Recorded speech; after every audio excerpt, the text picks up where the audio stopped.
Mesdames, Messieurs, bonsoir. Bienvenue à cette session d'information dont voici les titres.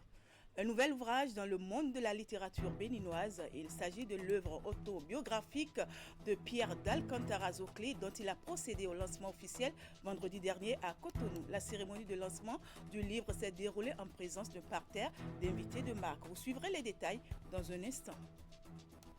Séance d'information et de sensibilisation au profit des professionnels des médias sur les fondements, les pratiques et la théologie du vaudou, une religion née au Bénin. Elle est organisée ce samedi à Cotonou par le ministère de la Culture, des Arts et du Patrimoine à travers le comité des rites vaudou du Bénin et en partenariat avec l'Union des professionnels des médias du Bénin UPMB. Le compte rendu à suivre en cours de journal.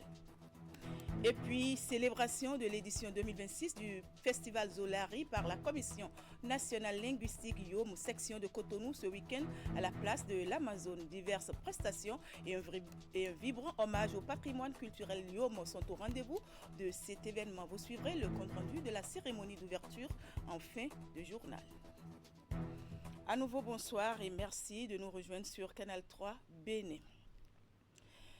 Le monde de la littérature béninoise s'est enrichi vendredi dernier d'une nouvelle œuvre. Pierre d'Alcantara Zoclé a procédé au lancement officiel de son ouvrage autobiographique à Cotonou, un livre qui retrace son parcours de Saroué Doutou jusqu'à la Légion d'honneur. Le lancement officiel du livre s'est déroulé en présence de plusieurs invités de marque. Voici les images. De Saroué Doutou, commune de Houeyogbe dans le département du Mono jusqu'à la Légion d'honneur à Paris, le chemin est long, semé d'embûches.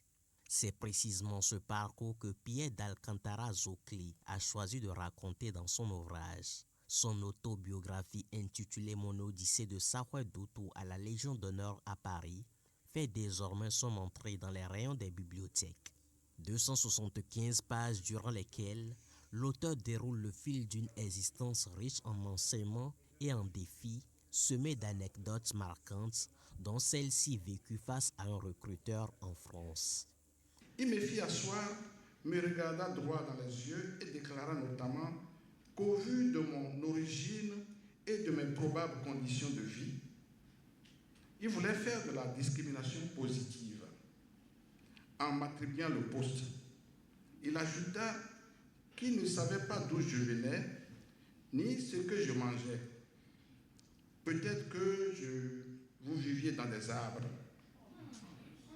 Homme aux multiples casquettes, figure des médias, entrepreneur et diplomate, Pierre d'Alcantara Zoclé révèle un sens aigu de la narration qui captive le lecteur. Qu'il puisse avoir la plume et pouvoir raconter dans tous les détails ce qu'il a pu vivre pendant toutes ces presque 75 ans aujourd'hui. C'est à son honneur.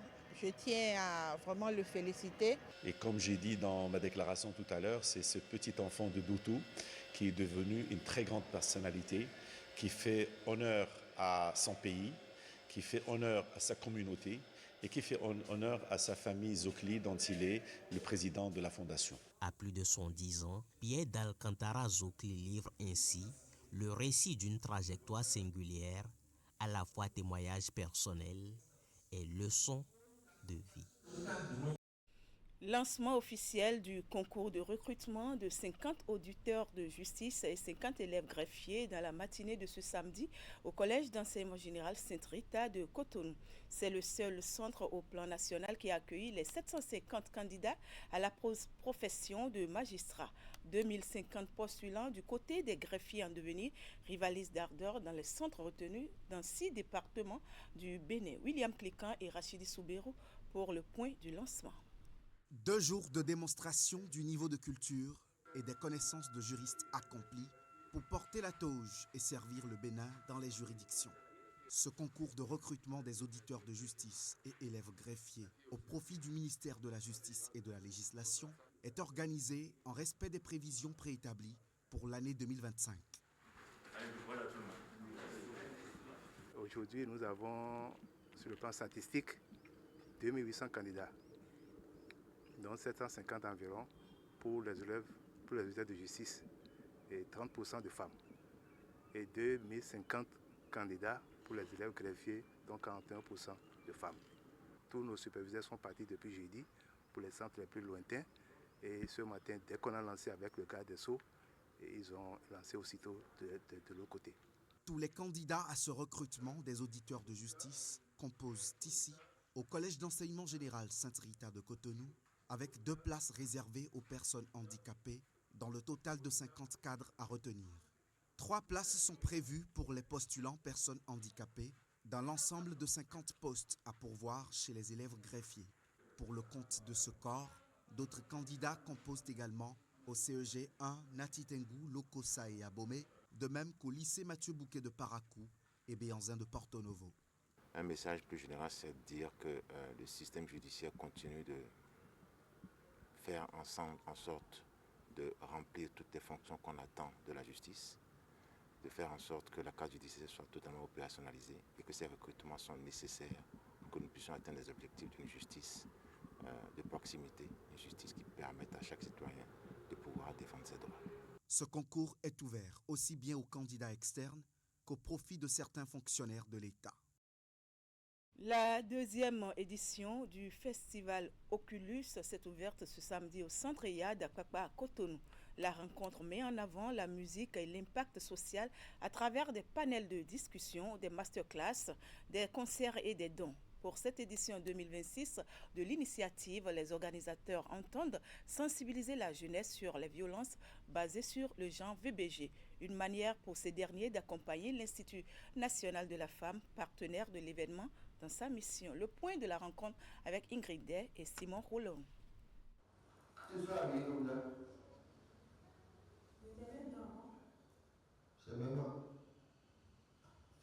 Ce film dont se délecte le public ici est l'œuvre d'une créatrice béninoise. La production de 6 minutes, intitulée Emprise, est accompagnée d'une musique, un featuring entre une adolescente et l'artiste béninois Papa Yazi. Des réalisations dont la finalité est de sensibiliser aux violences basées sur le genre au Bénin. C'est tout le sens de la 2e édition du festival Oculus. Qu'est-ce qu'on peut faire en tant qu'acteur culturel?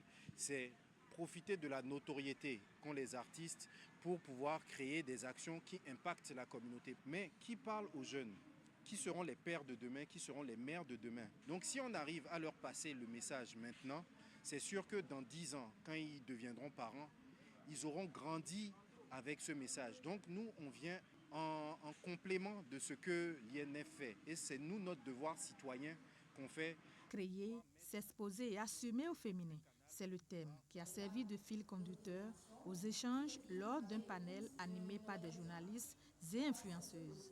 À leur côté, la présidente de l'Institut national de la femme et bien d'autres partenaires venus en soutien à l'activité. Ce concept m'a beaucoup plu parce qu'il s'adresse aux jeunes, il s'adresse aux moins jeunes, mais il met en action des jeunes. Et l'Institut national de la femme, qui est dans la prévention contre les violences à l'égard de la femme et de la fille, mais aussi dans la promotion du leadership féminin, rester insensible à une forme aussi originale, à la fois de prévention et de promotion des droits des femmes.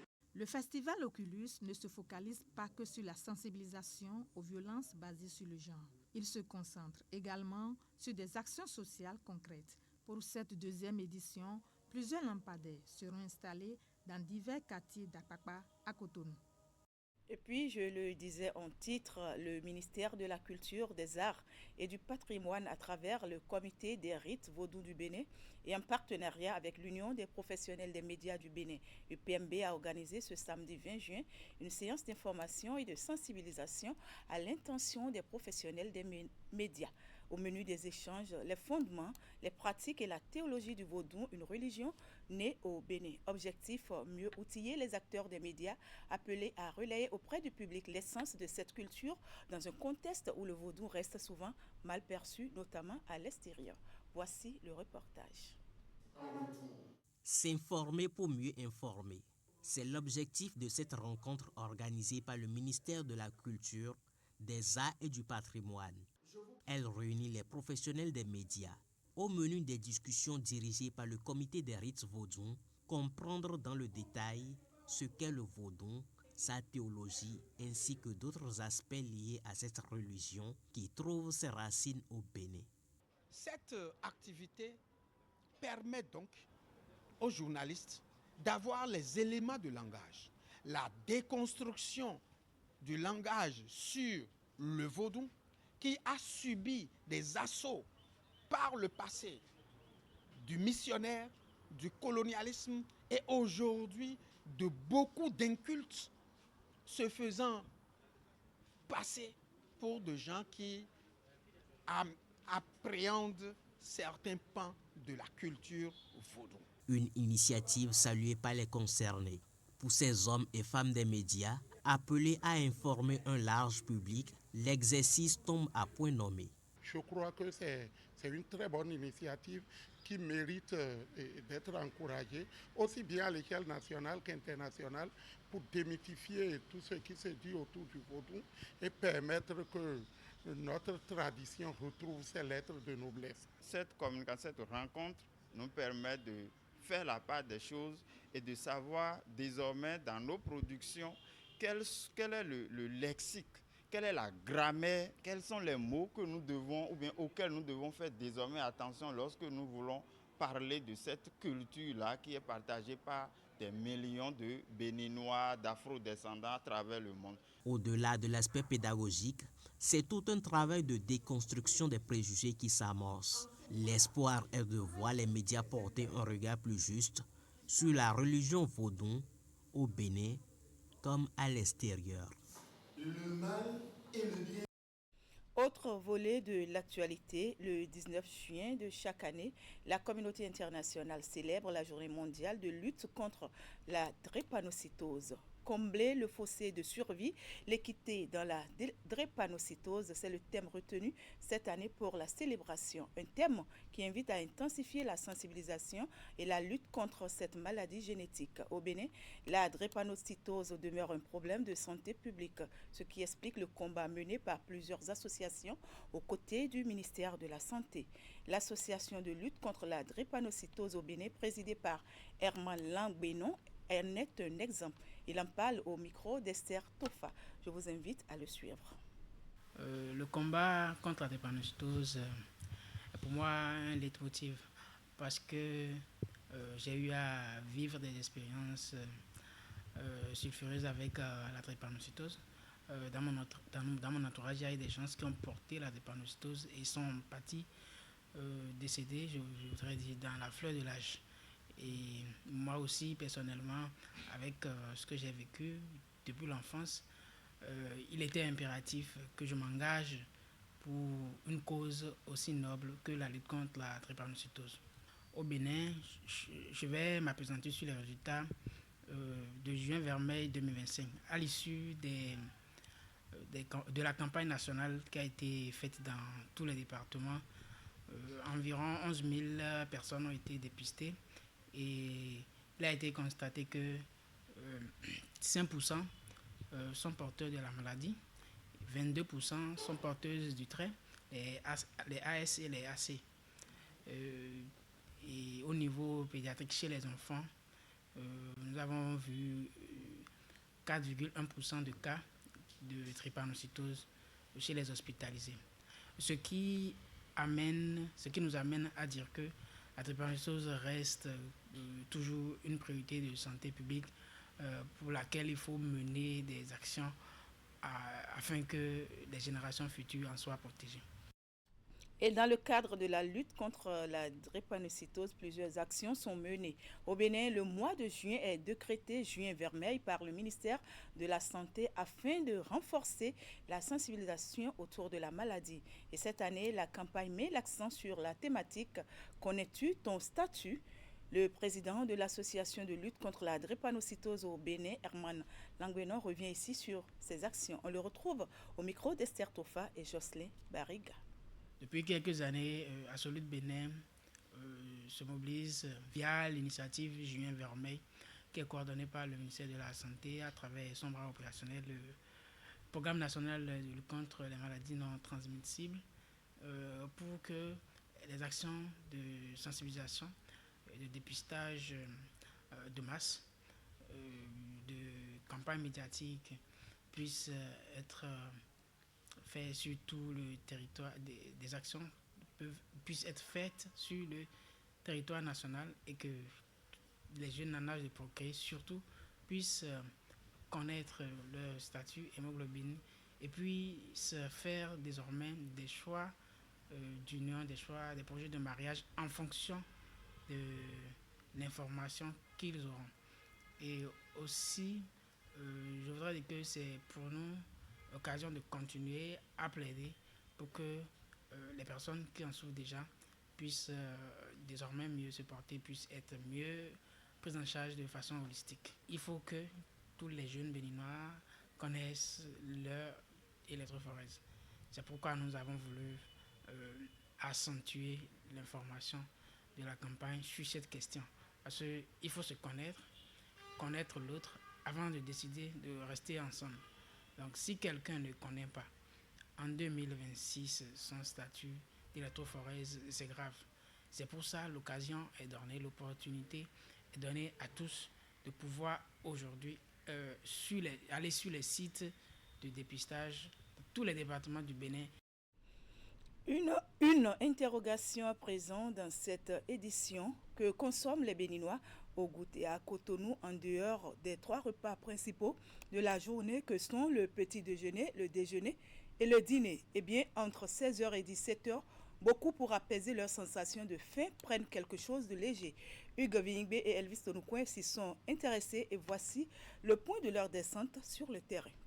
Moi, on m'appelle M. Dourou Alexandre. Alexandre est en pleine opération de dégustation d'un sachet d'arachide quand notre équipe a débarqué sur ce site à 16h21. À côté, cette jeune dame achève un plat d'atassi. L'arachide, c'est un truc que moi j'aime dès mon bas âge. J'aime ça et ça a son temps, comme ça on entend d'arachide. À Cotonou, le choix du goûter varie d'un individu à l'autre et selon les goûts. Olayemi est plutôt friande de tapioca, pendant que Toussaint a un faible pour les beignets associés à de l'igname frite. D'abord, tapioca, c'est un choix personnel, je l'aime bien. J'aime bien prendre du tapioca et comparativement aux autres. Mais à Taï TV, c'est que quand je ne trouve pas du tapioca que je prends ça là. Voilà.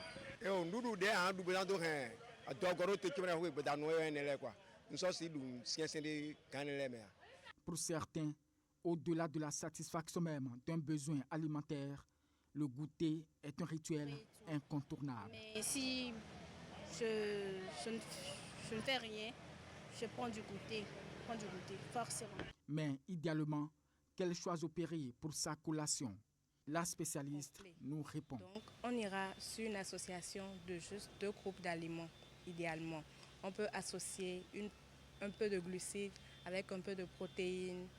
Par exemple, si je prends notre goûter national, Ata Potevico, on a une portion de glucides avec l'IAM, ça nous apporte des glucides. On a aussi un peu de protéines avec Ata. Cependant, pour des raisons de santé, elle met l'accent sur un détail clé. Donc, celui qui n'a pas cette sensation de faim, qui pouvait tenir jusqu'au prochain repas, s'il prend des collations et qu'il prend une collation calorique, ça va jouer sur ses apports en énergie. La charge calorique sera élevée. Donc là, ça va nous conduire à d'autres maladies comme l'obésité. Si le goûter est une habitude alimentaire très répandue à Cotonou, il n'en demeure pas moins exclu chez certains citoyens, notamment les seniors. Parce qu'à mon âge, je n'ai plus le droit de prendre le goûter. Et pour finir, la culture Yom était à l'honneur ce week-end à Cotonou.